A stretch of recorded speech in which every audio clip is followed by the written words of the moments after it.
नमस्कार साथियों, मेरा नाम है रोहित चैडवाल और आप देख रहे हैं पपलाज एजुकेशन। तो दोस्तों, वीडियो में आगे बढ़ने से पहले मैं आपसे एक छोटी सी रिक्वेस्ट करता हूं। प्लीज़ आप हमारे चैनल पर पहली बार आए हैं तो प्लीज़ चैनल को ज़रूर सब्सक्राइब कीजिए और बेल आइकन को ऑन कीजिए ताकि आने वाली नोटिफिकेशन आप तक पहुँचती रहे। तो दोस्तों, सबसे पहले आप अपना नाम लिख लीजिए। जैसे मैंने लिख रखा है रोहित चैडवाल, कक्षा B.Ed फर्स्ट ईयर या सेकेंड ईयर, जो भी आपकी कक्षा है।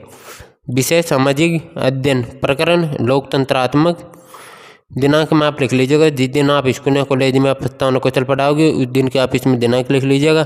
कालांश पहला, दूसरा, तीसरा, चौथा, जो भी आपका कालांश है वो आप अपने अनुसार सेलेक्ट कर लीजिएगा।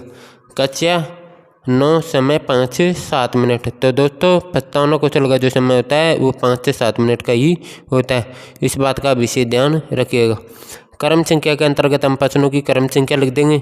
छात्र अध्यापक क्रिया के अंतर्गत हम प्रश्न लिख देंगे और विद्यार्थी क्रिया के अंतर्गत हम उत्तर लिख देंगे और कौशल घटक के अंतर्गत हम कौशल घटक लिख देंगे। तो दोस्तों, पहला प्रश्न हम बच्चों से पूछेंगे, हम किस देश में रहते हैं? तो बच्चा बताएगा भारत देश में। क्या बताएगा? भारत देश में।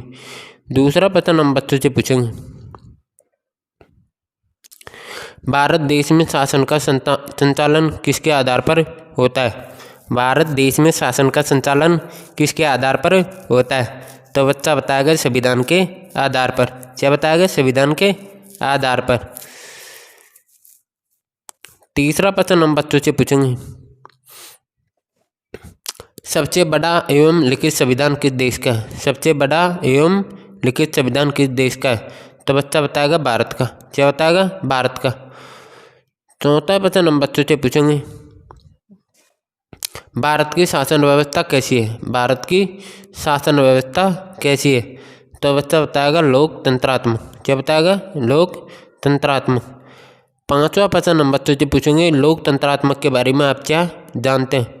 तो दोस्तों, कोई भी बच्चा इसके बारे में जवाब नहीं दे पाएगा, सारे बच्चे मौन रहेंगे तो प्रश्न क्या हो जाएगा? समस्यात्मक। किसके लिए? बच्चों के लिए।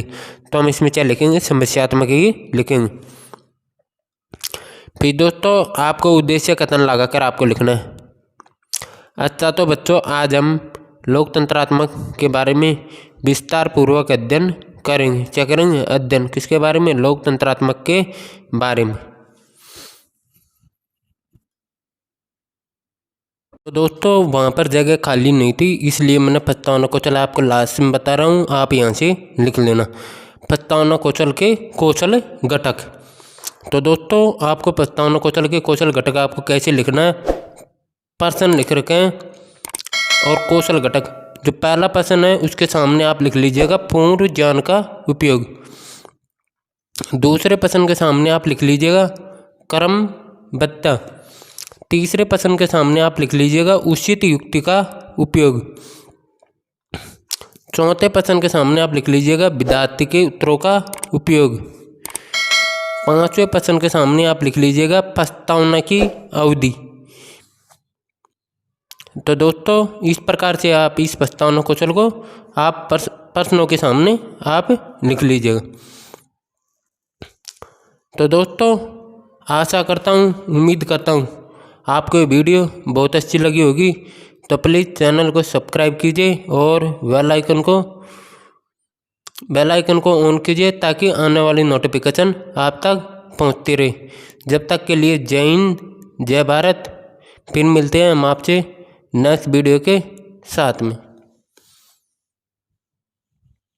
जब तक के लिए जय हिंद।